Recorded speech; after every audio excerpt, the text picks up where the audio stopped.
Audio Jungle.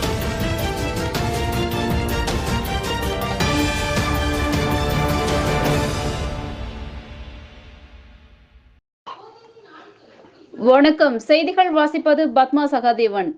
Puliyampatti கிராமத்தில் மக்களுடன் முதல்வர் நிகழ்ச்சி. மாவட்ட வளர்ச்சி பணிகள் கண்காணிப்பு அலுவலர் பீலா வெங்கடேஷ் மற்றும் மாவட்ட ஆட்சித்தலைவர் சரையு பங்கேற்பு. கிருஷ்ணகிரி மாவட்டம் போச்சம்பள்ளி அடுத்த புளியம்பட்டி கிராமத்தில் உள்ள சமுதாய கூடத்தில் மக்களுடன் முதல்வர் நிகழ்ச்சி நடைபெற்றது. புளியம்பட்டி ஊராட்சி, போச்சம்பள்ளி ஊராட்சி, வலசை கவுண்டனூர் ஊராட்சிக்கு உட்பட்ட கிராமங்களைச் சேர்ந்த பொதுமக்கள் தங்களது குறைகளை மனுக்களாக அளித்தனர்.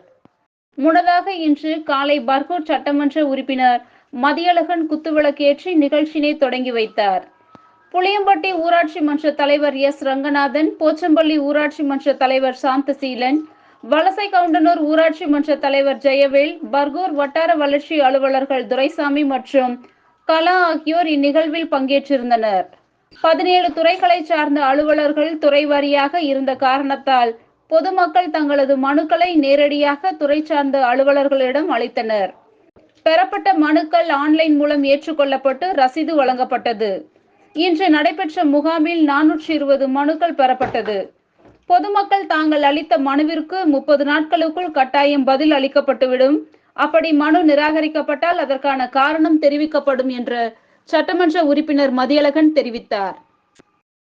நிகழ்வு நடைபெறும் இடத்திற்கு மாவட்ட வளர்ச்சி பணிகள் கண்காணிப்பு அலுவலர் மற்றும் எரிசக்தி துறை அரசு முதன்மை செயலர் பீலா வெங்கடேஷ் மற்றும் கிருஷ்ணகிரி மாவட்ட ஆட்சித்தலைவர் சரையு திடீரென நேரில் பார்வையிட்டு ஆய்வு செய்தனர்.